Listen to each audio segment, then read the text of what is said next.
Por extraño que parezca, a mí desde luego me lo pareció, hace unas semanas tuve el enorme honor de participar en un congreso sobre innovación educativa. De hecho, tan raro me parecía que empecé mi ponencia diciendo que si aquello fuera una película de los 90, seguramente estarían viendo un primer plano de mi cara, con más ojeras aún de las habituales, una gota de sudor cayéndome por la frente y una expresión de agobio.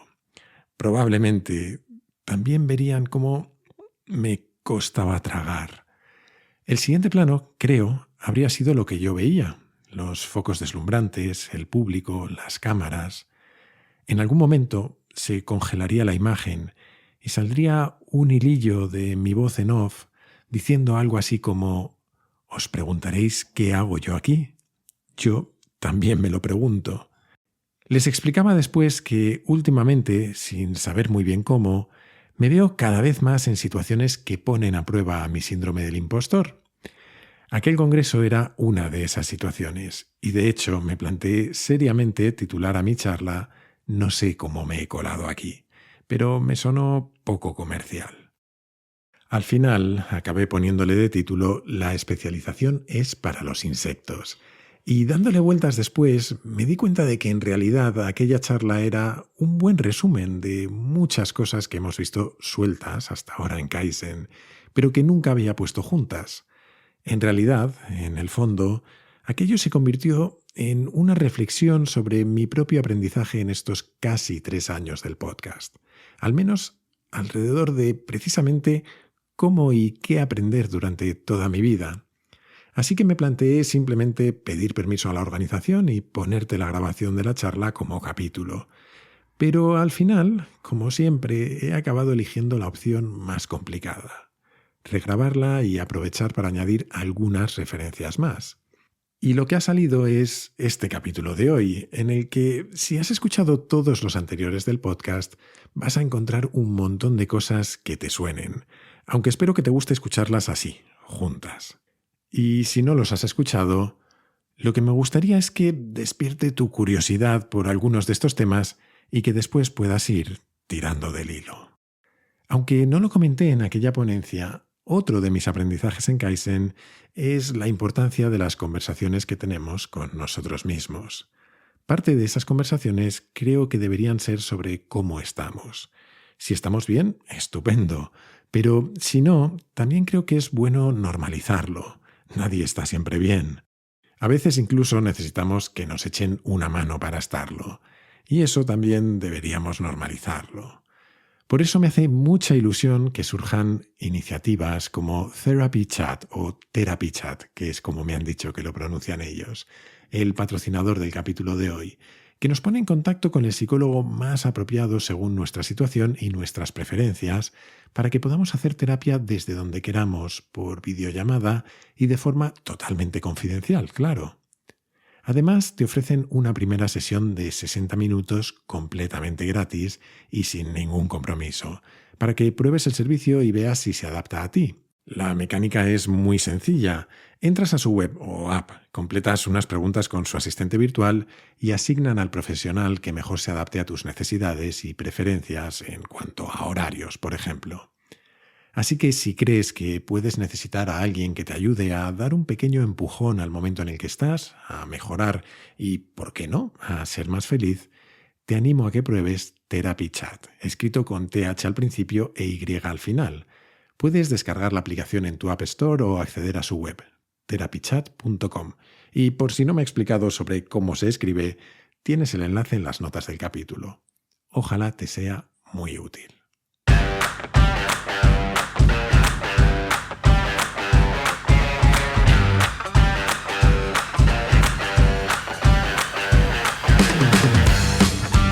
Soy Jaime Rodríguez de Santiago y esto es Kaizen, el podcast para mentes inquietas en el que te acerco a personas, a ideas y a técnicas fascinantes de las que aprender cada día.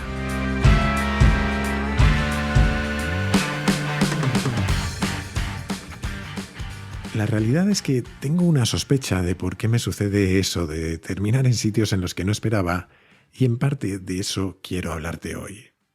Decía Steve Jobs que uno solo puede unir los puntos mirando hacia el pasado, Y para darle un poco de sentido a este comienzo, te propongo empezar intentando unir los puntos que me llevaron a algo tan ajeno a mí como un congreso de educación. Y lo podemos hacer con un pequeño experimento. ¿Recuerdas este sonido?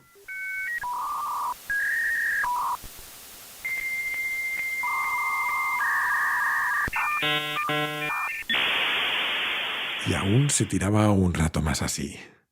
Si tienes la suerte de ser tan joven como para no haberlo vivido, así sonaba conectarse a Internet en lo que hoy parece un tiempo y casi una galaxia muy lejanos. Pero si lo viviste, ¿qué sensación te genera oírlo? ¿Nostalgia? ¿Emoción? ¿Cabreo por las discusiones por liberar la línea de teléfono, tal vez?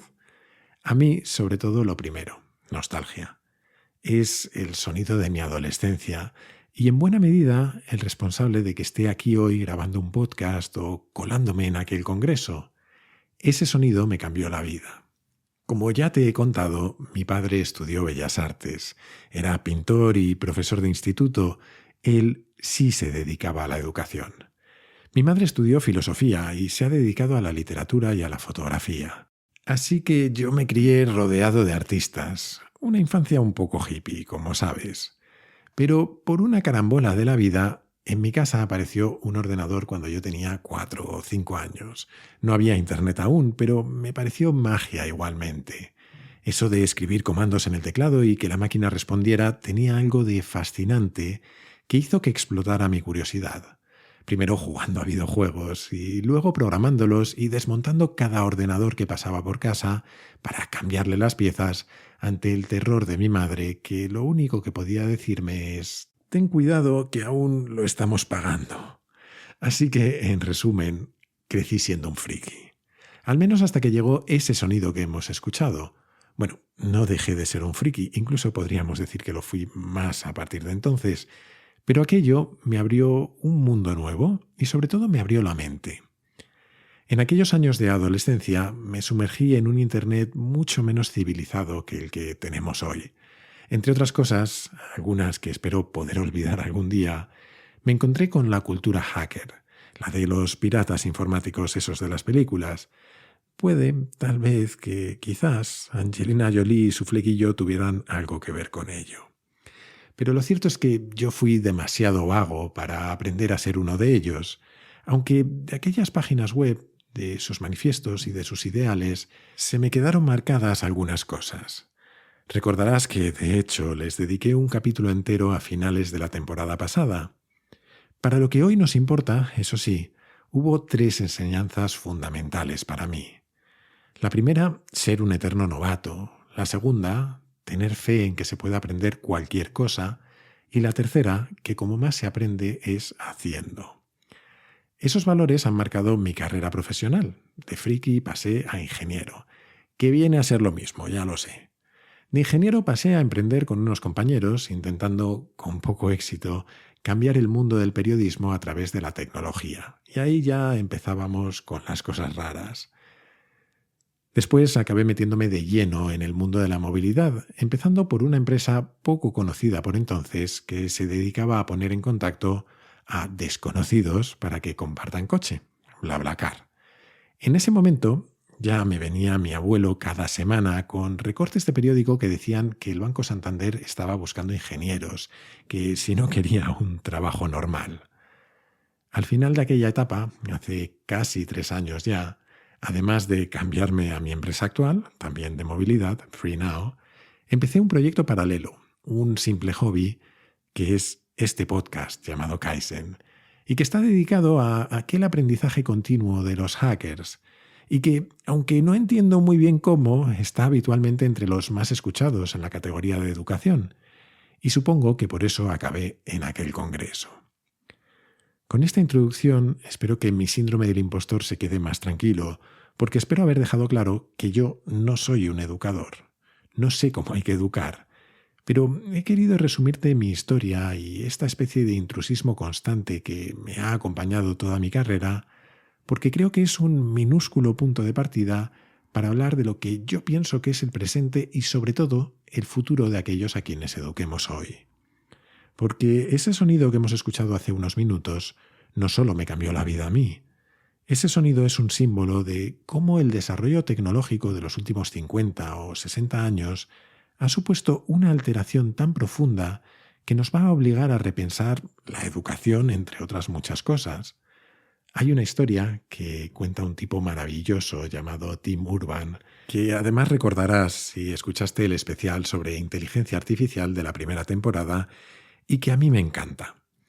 Imagina que usamos una máquina del tiempo para ir 250 años para atrás, más o menos al año 1750. Por entonces el mundo era muy diferente. No había energía eléctrica, por ejemplo, y las telecomunicaciones yo creo que se limitaban a cosas como pegar gritos al otro lado del río o a disparar cañonazos al aire, al menos las telecomunicaciones en tiempo real. Imagina que al llegar allí agarramos a la primera persona que veamos y nos lo traemos a nuestro presente para ver cómo reacciona. Le explotaría la cabeza.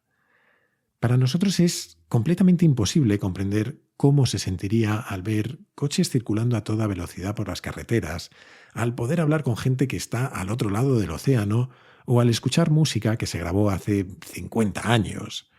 Todo nuestro mundo sería como brujería para él. Lo mismo hasta se muere del susto. Pero imaginemos que no se muere, que sobrevive y que vuelve a 1750 con nuestra máquina del tiempo y le pica el gusanillo. Y él también quiere ver cómo otra persona alucina con su mundo. Así que decide irse otros 250 años para atrás, más o menos al año 1500. Y hace lo mismo, pilla al primero que ve por ahí y se lo lleva a su tiempo para que alucine. Bueno, pues seguro que el tipo de 1500 se sorprendería de muchas cosas, pero no viviría ni de lejos el mismo shock. Porque las diferencias entre el mundo de 1500 y de 1750 no son nada comparadas con las diferencias entre 1750 y nuestra época. En realidad, para que nuestro amigo de 1750 pudiera sorprender a alguien tanto como nosotros a él, seguramente necesitaría irse muchísimo más atrás. Esto ya es especular, claro, pero más o menos a 12.000 años antes de Cristo. Tendría que irse a un tiempo anterior a la revolución agrícola, a las primeras ciudades y a la propia idea de civilización. Tendría que raptar a un cazador-recolector. A ese quizás sí podría matarle el susto con todo el conocimiento acumulado por la humanidad hasta 1750, con las costumbres sociales, con los barcos, con las ciudades, por supuesto. Pero vamos a rizar el rizo aún más. Imaginemos ahora que nuestro querido cazador-recolector también quiere hacer lo mismo, agarrar a alguien del pasado al que asustar con su mundo.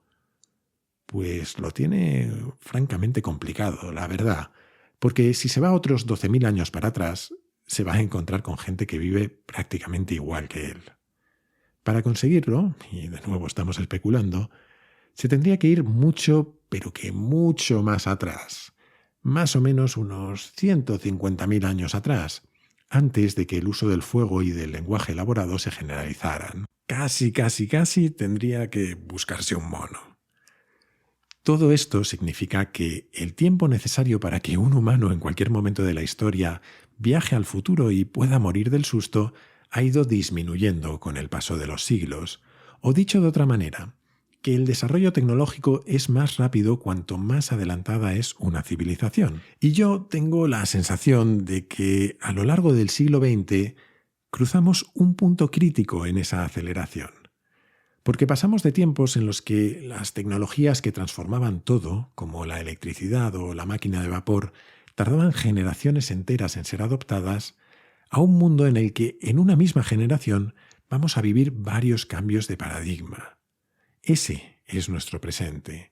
Nuestra cabeza va a explotar varias veces con lo que veamos. Sin embargo, la mayoría de nosotros crecimos en una sociedad en la que el plan estaba claro. Estudia y elige bien la profesión que vas a tener el resto de tu vida. Pero eso ya no es verdad para la mayoría. Si te he contado mi historia, además de para que me conozcas un poco, si aún no sabías nada de mí, es porque creo que es un minúsculo ejemplo de lo que es ya el presente y de lo que va a ser el futuro. Esa es mi teoría, al menos. A lo largo de nuestra vida no vamos a tener una carrera profesional basada en los conocimientos que adquirimos en un momento dado, porque la inmensa mayoría de ellos se van a quedar muy desfasados, muy rápido, sino que tendremos muchas pequeñas carreras consecutivas, en ámbitos que además no necesariamente estarán muy conectados entre sí y a las que llegaremos más por la mezcla de las habilidades que vayamos desarrollando que por conocimientos especializados. Y esta es la versión amable del futuro, en la que yo personalmente creo. Hay otras mucho más catastrofistas y distópicas, como las que dicen que con la automatización y la inteligencia artificial directamente no va a quedar trabajo para casi nadie, por no hablar de aquellas de los individuos soberanos que comentamos hace unos pocos capítulos. No sé si yo soy demasiado optimista, pero no creo que ese sea el futuro que nos espera y no pienso que vaya a ser necesariamente negativo, aunque sí me parece que lo que venga va a tejerse con unos hilos muy parecidos. Y creo que eso debería hacernos reflexionar sobre cómo nos preparamos. Porque yo estoy hablando mucho de la carrera profesional, pero esto va mucho más allá. En un mundo que cambia radicalmente varias veces a lo largo de nuestras vidas, o somos capaces de adaptarnos a esos cambios, o nos va a ser muy difícil ni siquiera disfrutarlas. Ahora es cuando vienen las malas noticias de verdad. No sé cómo se hace. Ya os decía que yo no soy educador, pero tengo algunas intuiciones que quise compartir entonces para que los verdaderos expertos en educación decidieran si tienen sentido o no y cómo ponerlas en práctica. Y que yo sepa, nadie ha pedido que le devuelvan el dinero de la entrada. Claro, que creo que la asistencia era gratuita, pero bueno. En fin, en parte mis intuiciones empiezan por aquella cultura hacker de la que te hablaba al principio. Porque en un mundo en el que todo cambia constantemente, seguramente no haya mejor habilidad que podamos desarrollar que la del aprendizaje continuo a lo largo de toda la vida. Eso de ser un eterno novato, tener fe en que puedes aprender cualquier cosa y ponerte a practicar para conseguirlo. Vamos, la turra que te he dado 1000 veces en este podcast. El otro día estaba leyendo un libro de un astrofísico llamado David Deutsch y hubo algo que resonó mucho con esto de la cultura hacker. Él cuenta que creció obsesionado con poder entender todo lo que se podía entender, todo lo que la humanidad había llegado a entender. Y no sé tú, pero yo eso lo pensaba también de pequeño, será porque era un friki. Él cuenta que se llevó un disgusto enorme cuando alguien le dijo que eso era imposible, como cualquiera de nosotros, supongo. Pero, y esto me hizo especial ilusión, también dice que ahora que es adulto, está convencido de que es posible. Él lo explica así, mira. En los últimos 200 años nos hemos especializado cada vez más y puede parecer que es imposible entenderlo todo de todas las especialidades, pero según él lo que hemos conseguido no es más que acumular infinidad de hechos o datos concretos, de casos particulares en cada una de las especialidades, y que eso, dice, tiene poco que ver con entender las cosas. Eso es casi apretar tornillos. Él sostiene que, de hecho, a medida que avanzamos como civilización, el conocimiento que tenemos nos permite cada vez más tener menos teorías, pero mucho más amplias, con las que entender casi todo.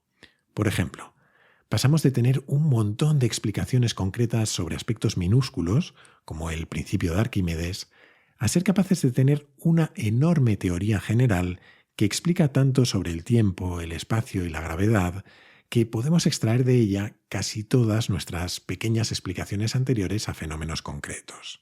Y esto para mí es fundamental para el futuro de la educación, porque tiene mucho que ver con si decidimos seguir creando especialistas o si apostamos por los generalistas. Para empezar, porque aunque la especialización de los últimos 200 años nos haya traído a donde estamos, creo que no nos va a llevar mucho más lejos.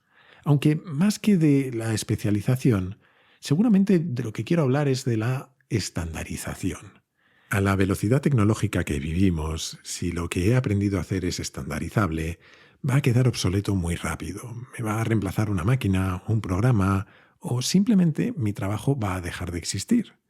Y reinventarte, cuando solo sabes mucho, pero de una cosa muy concreta y muy estrecha, es muy difícil.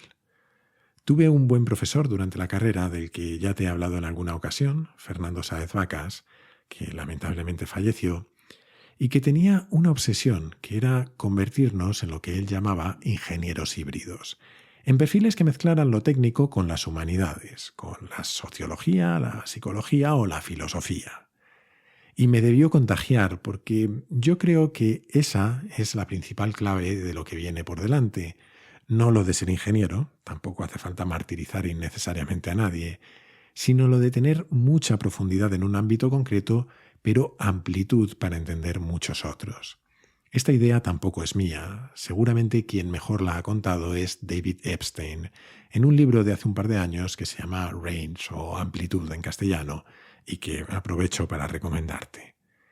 Porque mezclar amplitud y profundidad nos permite no solo prepararnos para reinventarnos y reorientar aquello que sabemos a medida que cambia el mundo, sino que cada vez hay más evidencias de que en la mezcla, justo en el espacio que separa unas disciplinas de otras o unos estados de otros, lo que algunos llaman liminalidad y a lo que muy pronto le dedicaremos un capítulo, ahí justo es donde suele surgir la innovación y la creatividad. Y me atrevería a decir que surge una cosa más, la autenticidad. Un artista, un emprendedor o un profesor son auténticos cuando mezclan lo que hacen con lo que les interesa y así encuentran su manera única de aproximarse a las cosas. Y esto me lleva a la última de mis intuiciones para hoy. Y es que ser un absoluto especialista de una única disciplina no solo es arriesgado en un mundo cambiante, sino que llegar al éxito así es realmente difícil. Es muy, muy complicado pertenecer al 1% de personas en el mundo que mejor hacen algo que muchos intentan. Steve Jobs, Rafa Nadal o Picasso son excepciones, como todos los deportistas de élite o los artistas de renombre o los grandes chefs. Para llegar ahí no suele bastar con aprender, sino que se necesita una combinación absolutamente improbable de talento, suerte y trabajo. Es mucho más fácil y más seguro intentar pertenecer al 20% superior en varias habilidades o disciplinas que se refuercen entre sí. Yo creo que el futuro laboral será de quienes desarrollen combinaciones de habilidades diferenciales. Esta idea tampoco es mía. Ya hice un capítulo hace poco con eso de robar como un artista, ¿no? Sino que esta idea circula desde hace bastante tiempo en diferentes versiones. Naval dice algo similar y también hemos hablado de ello cuando pensábamos en cómo prepararnos para esos posibles futuros de individuos soberanos. Aunque la versión más famosa seguramente sea la de Scott Adams, el creador de la tira cómica Dilbert. Adams habla de skill stacking, algo así como acumulación de habilidades. Y para él significa mezclar cosas tan variadas como la persuasión, el golf, la psicología, el diseño, la tecnología, hablar en público, un segundo idioma o ser capaces de escribir en la jerga de los negocios.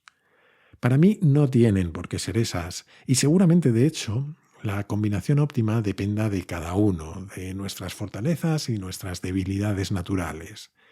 Pero inculcarnos la necesidad y aprender a identificar esas habilidades y a desarrollarlas a lo largo de la vida debería también, creo, ser parte de nuestra educación.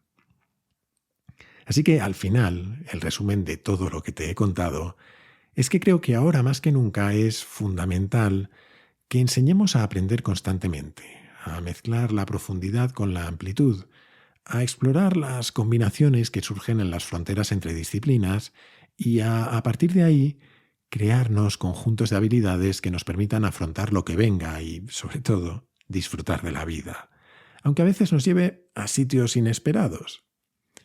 Hasta aquí mis intuiciones, ojalá te sean útiles, pero por si todavía no te he convencido, solo me quedan las sabias palabras de un escritor de ciencia ficción, Robert Heinlein. Un ser humano debería ser capaz de cambiar pañales, planear una invasión, sacrificar un cerdo, gobernar un barco, diseñar un edificio, escribir un soneto, reducir una fracción, consolar a los moribundos, recibir órdenes y dar órdenes, resolver ecuaciones, abonar la tierra con estiércol, programar una computadora, cocinar una comida sabrosa, combatir con eficacia y morir con gallardía. La especialización es para los insectos.